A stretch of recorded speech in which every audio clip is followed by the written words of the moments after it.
그런 의미에서 보면 어느 집이든 어느 상황이든 간단하거나 쉬운 삶은 어디에도 없다라는 생각이 들게 됩니다.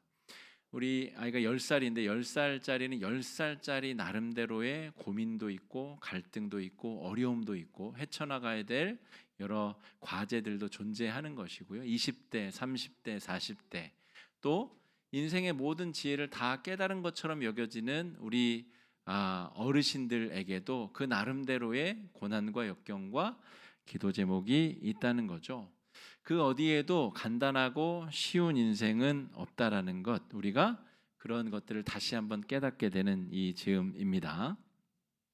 지난주 말씀에서 예수님께서 가버나움 회당에 들어가셔서 거기서 하나님 나라 복음을 새롭게 전하시고 거기서 귀신 들린 사람에게서 귀신을 쫓아내시는 기적을 벌이시죠.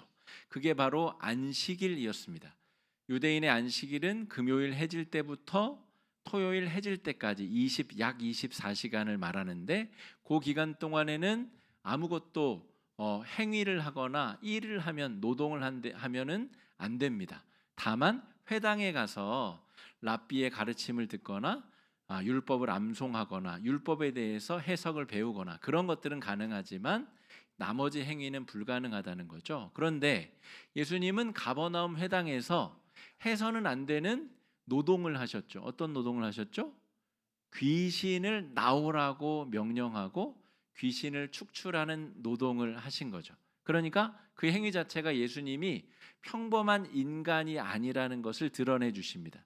인간은 율법의 제약을 받는 존재이지만 예수님은 율법 위에 계시는, 율법을 통제하시는 그런 자격이 있으시는 분이라는 거죠. 가버나움 회당에서 귀신 들린 사람을 치유하신 다음에 예수님께서 어느 곳으로 이동을 하십니다. 아마도 우리처럼 한 오전에 그렇게 하시고 나서 점심때쯤에 식사 겸 어느 집에 가신 것 같아요. 그 귀신 들린 사람을 고치시고 향하신 곳이 어딘가라고 하면 앞으로 이제 갈릴리 전체 사역, 그러니까 예수님이 복음을 전하시는 그 갈릴리 인근의 여러 마을을 다니시게 될 전초 기지가 되는 베드로의 집으로 방문하시게 됩니다. 자, 베드로의 집에 대한 묘사가 29절에는 뭐라고 되어 있는가 한번 읽어보겠습니다. 시작. 회당에서 나와 시몬과 안드레의 집에 들어가시니, 이게 첫 번째 제자 그룹이잖아요. 네 명이 야고보 요한이 형제고 시몬과 안드레가 형제거든요. 근데 29절에 뭐라고 써 있냐면 야고보 요한과 더불어서 시몬과 안드레의 집으로 들어가셨다라고 기록하고 있어요. 그러니까 이 학자들이 이 표현을 굉장히 유심히 해석을 했어요. 왜 시몬과 안드레의 집일까? 시몬은 이제 베드로의 다른 이름이니까 시몬과 안드레의 집에 들어가서 왜 이렇게 기록을 했지? 왜냐하면 30절 때문입니다. 30절 읽어보겠습니다. 시작. 시몬의 장모가 열병으로 누워 있는지라 사람들이 곧 그 여자에 대하여 예수께 여짜온대. 장모가 있다는 얘기는 결혼을 했다는 얘기고, 결혼을 했는데 왜 자신의 남동생이 그 집에 함께 살지? 게다가 왜 병든 아내의 어머니, 장모님이죠. 병든 장모님을 함께 모시고 있는, 그러니까 사돈지간끼리 한 집에 살고 있는 거예요. 지난주에 말씀드린 대로 갈릴리 인근의 마을들은 부유한 동네가 아닙니다. 전쟁이 많이 이뤄졌었던 것이고, 그래서 토지 소유자와 실제로 사는 사람이 다른 지역이고, 여기서 일하는 사람들은 하루 벌어 세금 내고 월세 내고 배 빌린값 내고 어쩌고 저쩌고 하다 보면 또다시 다음 세금을 내는 일이 닥쳐오는 사람들, 그러니까 살기 정말 척박한 사람들이 사는 동네인데, 그 동네에 베드로의 집에 갔더니 베드로의 집에는 베드로의 동생도 살고 있고 베드로의 병든 장모님도 함께 살고 있더라라고 하는 거예요. 자, 그러면 아까 29절로 잠깐 돌아가 볼까요? 야고보와 요한, 얘네 집도 있잖아요. 그리고 20절 앞으로 좀 더 가다 보면 20절에는 뭐라고 써 있냐면 세베대의 두 아들이 바로 야고보와 요한인데 그의 아버지와 일꾼들을 버리고 예수를 따른다고 되어 있어요. 그러니까 일꾼을 둘 정도면, 그러니까 직원들이 있는 배를 운영하는 정도면 세베대의 집이 좀 더 먹고 살기에 나은 집인데 왜 그 집으로 안 가고 예수님이 시몬과 안드레의 집으로 가셨을까? 여러분, 이게 오늘 우리가 살펴볼 중요한 첫 번째 부분입니다. 결혼한 가정의 동생 안드레와 와병 중인 장모와 함께 거주하고 있는 이 상황, 그리고 나중에 우리 기록된 내용을 학자들이 살펴보니 장모의 병이 오랜 병이라는 거예요. 그냥 잠깐 병에 걸린 게 아니라 아주 오랜 기간 계속 시름시름 앓다 조금 좋아졌다 또 어렵고 그런 상태에 있는 사람을 묘사하는 동사를 사용해서 장모의 병을 묘사했다는 거예요. 그러니까 그런 어려운 상황 가운데 있는 집에 왜 굳이 유대의 랍비 스승이 방문을 했느냐라고 하는 거죠. 상대적으로 여유로운 요한의 집이 아니라 복잡한 상황에 베드로의 집을 찾으신 이유가 뭘까라고 하는 겁니다. 지난주에 우리 가버나움 회당 속에 들어가신 예수님, 그 말씀을 할 때도 제가 같은 표현을 썼는데요. 고난의 질곡의 현장 한복판으로 들어가시기 위해서 예수님이 우리 가운데 인간의 몸으로 오셨습니다. 그냥 예수님이 야, 세상 잘 돌아가나 보자, 그리고 그냥 시찰하러 오신 게 아니라 실제 그 속에 들어가셔서 그 사람들의 질곡의 삶, 힘들고 어려운 삶의 현장 깊숙이 들어가셔서 무엇이 문제인지, 무엇을 어떻게 회복시키고 구원해야 되는지 그 일을 직접 감행하시기 위해서 인간의 몸으로 우리 가운데 오셨다는 거죠. 제가 우리 교회 부임하기 위해서 지원하고 우리 사역 계획서를 쓰면서도 우리 선교지에 방문하는 것을 제가 썼었던 기억이 있습니다. 그리고 나서 약 5년의 시간이 지나서 작년에 우리 교인들과 더불어 제가 인솔에서 선교지를 다녀왔고 이제 올해도 캄보디아를 가게 되죠. 근데 제 목회 영역에 있어서 선교지에 가보는 것이 왜 중요한가라고 하면 예수님께서 우리 가운데 이렇게 이런 방법으로 오셨기 때문입니다. 그리고 실제적으로 그 사람들 삶의 질곡의 현장 깊은 곳에 들어가셔서 그들을 만나 주셨기 때문입니다.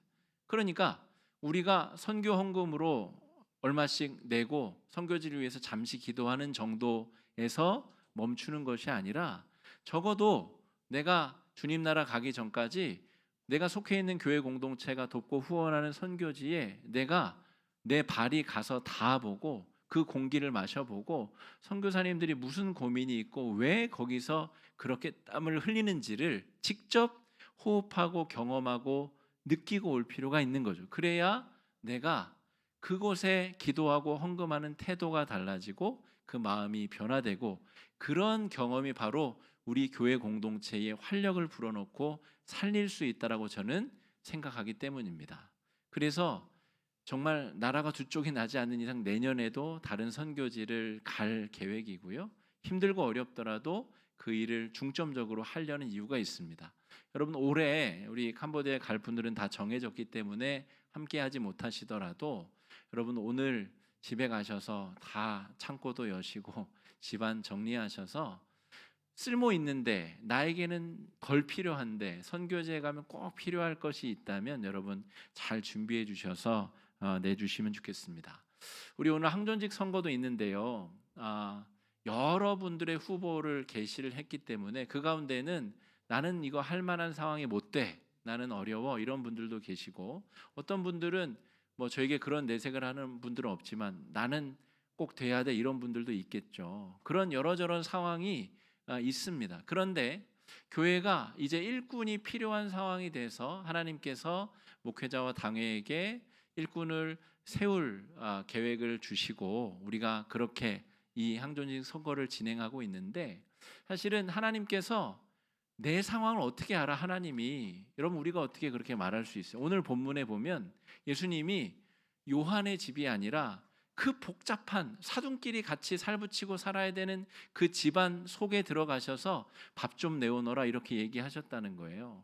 베드로의 심정이 얼마나 깝깝했을까 여러분 한번 느껴보시겠어요?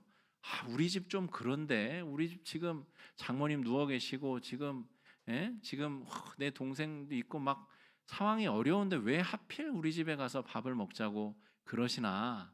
근데 여러분 그 집이 이 가버나움을 비롯해서 갈릴리 전체의 복음을 전하는 데에 아주 중요한 전초기지가 나중에 저 안디옥의 이제 선교지의 전초기지가 세워지기 전까지 이 가버나움이 그런 역할을 한다는 거. 가버나움의 베드로의 집이 그런 역할을 한다는 거예요. 하나님께서 우리에게 내 상황을 모르시는 것 같지만 내 상황과 그 질곡과 아주 힘든 상황 속에 이미 들어오셔서 살고 계시고 성령께서 내주하고 계시고 나를 다 아시기 때문에 하나님이 일꾼으로 세우시기도 하시고 일꾼으로 세워지는 것을 멈추게도 하시는 겁니다. 그 부르심에 우리가 어떻게 응답하며 나아갈 것인가가 오늘 우리에게 주어진 굉장히 중요한 질문이라는 거죠. 그러므로 여러분 우리 신앙인들은 하나님은 나를 몰라, 나를 알 수 없어 라고 하는 그런 체념 섞인 질문은 우리가 거두어 들어야 됩니다. 목사인 저는 우리 성도님들의 그 깊은 내밀함까지는 모를 수 있습니다. 그저 가정신방하고 기도 제목을 듣지만 그 이면에 있는 그 고통과 아픔과 절망까지는 저는 모를 수 있죠. 그러나 성령님은 모든 것을 아시는 분이고 그렇게 하기 위해서 이 땅에 그분이 오셨다는 거죠. 자, 요한일서 3장 18절 말씀 한번 같이 읽어보겠습니다. 시작. 자녀들아 우리가 말과 혀로만 사랑하지 말고 행함과 진실함으로 하자. 우리가 말과 혀로만 사랑하는 사람들이 있어요. 여러분 그런 전화 받아본 적 있으세요? 무슨 고객센터 전화를 걸었는데 사랑합니다 고객님. 그럴 때 저는 아주 기가 막혀요. 언제 봤다고 나를 사랑한다고 그러나. 물론 그 교육받은 대로 하는 거겠지만 사랑이라는 단어는 그렇게 함부로 쓸 수 있는 단어가 아니거든요. 뭐 이름이라도 알고 뭐 좀 몇 번이라도 만나봐야 그래도 그런 표현을 그래도 쓰기가 어려운데 언제 봤다고 나를 사랑한다고 하시지? 이런 마음이 들 때가 있어요. 근데 우리 하나님은 참 이상한 분이세요. 고대 근동의 여러 많은 신들과는 달리 사랑으로 존재하는 분이시고 그 사랑을 말과 혀로만 야 그냥 내가 너희들 죄 싹 다 용서해 줄게 라고 선포하시면 되는 문제인데 굳이 그렇게 안 하시고 인간의 몸으로 오셔서 30년간 목수로 인간으로 더럽고 추한 삶 속에 사시다가 결국 우리를 위해서 십자가에 달아 돌아가셨다는 거죠. 그리고 그 공생애를 시작하는 첫 번째 장면에 지금 베드로의 집에 들어가셔서 그래 나는 너의 그 궁색한 상황 다 알고 있고 네가 지금 무엇 때문에 고생하고 있고 어려워하는지 너무 잘 안다라고 지금 예수님께서 말씀해 주고 계시는 겁니다. 자, 31절 말씀 그 구체적인 표현이 등장합니다. 읽어보겠습니다. 그 손을 잡아 일으키시니 열병이 떠나고 여자가 그들에게 수종드니라. 자, 예수님께서 베드로 장모의 손을 잡고 일으키셨다는 얘기죠. 아직 안식일이 끝나지 않았습니다. 그러니까 예수님이 거듭해서 지금 율법 규정을 어기고 있는 거죠. 그리고 그것을 감추지 않고 있습니다. 나는 율법 위에 있는 존재다. 내가 율법을 만들었고 율법을 너희에게 준 존재이기 때문에 나는 이것을 내 마음대로 뜯어 고칠 수 있는 존재다라고 이야기를 하고 있는 겁니다. 그리고 당시의 세계관 지금도 여러분 제가 우리 예배 마치고 나갈 때 은퇴하신 어르신들에게는 이제 남성들은 악수하고 여성들은 은퇴하신 분들만 제가 악수를 합니다.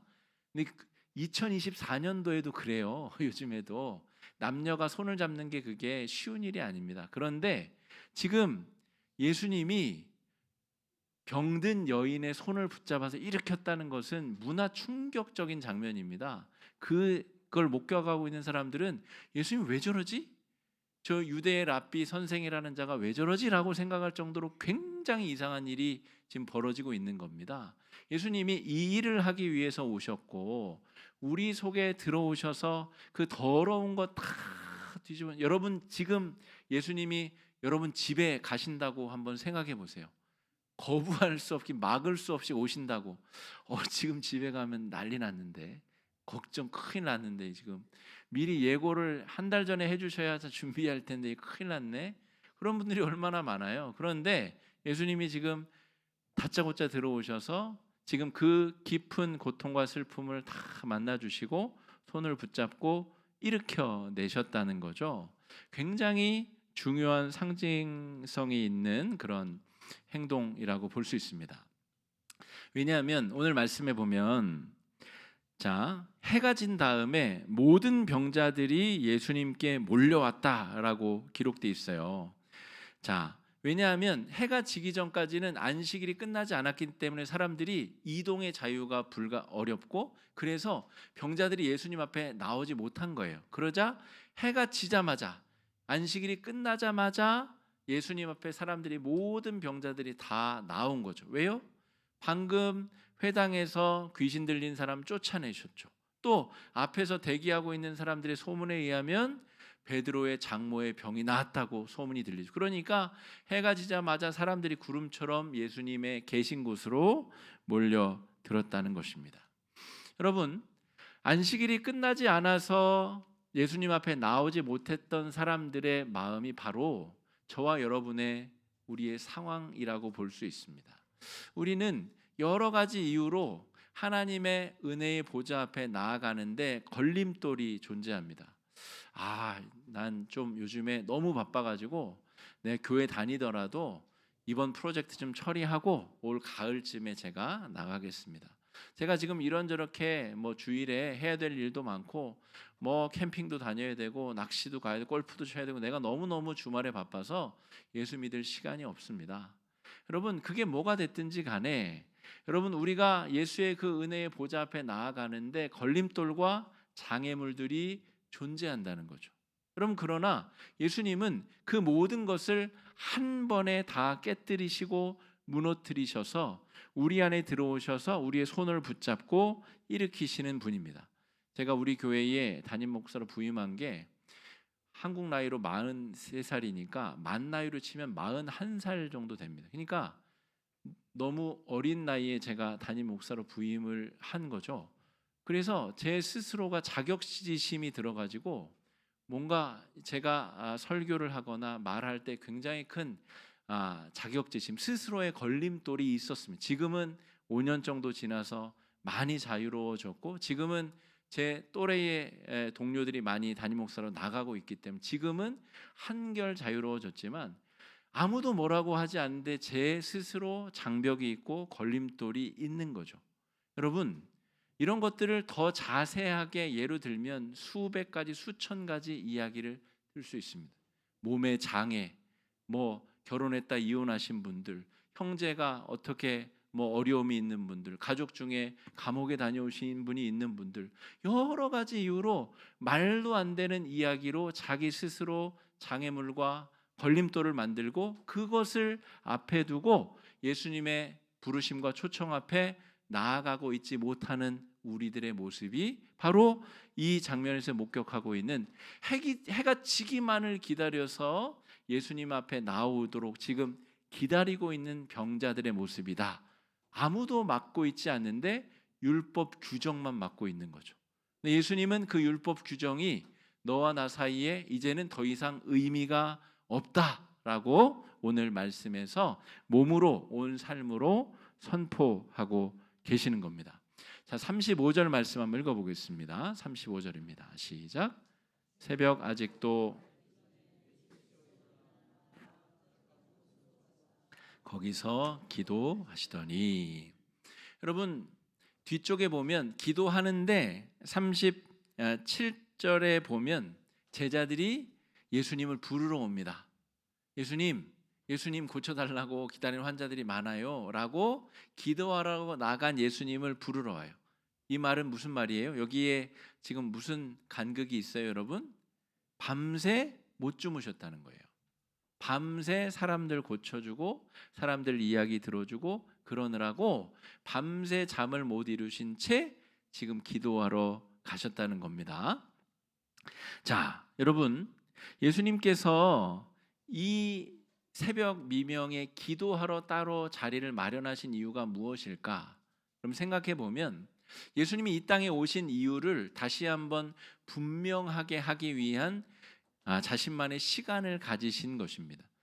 성부 하나님이, 성령 하나님이 나를 왜 이 땅에 보내셨지? 내가 이 땅에 와서 사람들 속에서 30년이나 사람으로 살고 이제 공생애를 시작하고 내가 가야 될 저 십자가 목적지를 향해서 나아가야 되는 이유가 뭐지? 라고 자기 자신이 이 땅에 존재하는 이유를 다시 한번 되새기고 떠올리시는 시간을 가지기 위함이라는 거죠. 예수님이 이 땅에 오신 이유와 사명을 분명하게 하는 시간이 바로 기도의 시간이고, 우리로 치자면 7일에 한 번씩, 일주일에 한 번씩 하나님 앞에 나와 예배하는 이 시간이 바로 내가 누구인지를 다시 한번 각성하는 시간입니다. 하나님 앞에 예물을 드리면서 내 모든 소유가 누구 거지? 라고 다시 한번 깨닫게 되고, 내가 지금 이렇게 활력 있게 활동하고 있는 근거가 무엇이? 하나님이 나에게 주신 은혜 때문이고 내 삶을 유지시켜 주시기 때문이고, 이것을 우리가 주일 예배 시마다 다시 한번 확인하고 점검하고 깨닫게 되는 은혜의 시간이라는 거죠. 이게 없어지면 예수님은 병자들에 둘러싸여서 병자들 고치다가 나는 누구지? 그것을 잃어버리실 분은 아니지만 제자들에게 그 중요한 가르침을 보여주시는 장면이 바로 새벽에 기도하시는 장면입니다. 여러분, 우리가 주일에는 이렇게 나의 존재를 새롭게 깨닫고 또 새벽마다 아침마다 하나님의 말씀을 묵상하며 내가 서 있어야 되는 자리, 내가 나아가야 되는 자리를 분명히 하여야 우리가 이 복잡한 세상에서 길을 잃지 아니하고 어려움에 빠지지 않게 됩니다. 동창회 갔다 오고 명절에 친척들 만나면 마음이 어려워지잖아요.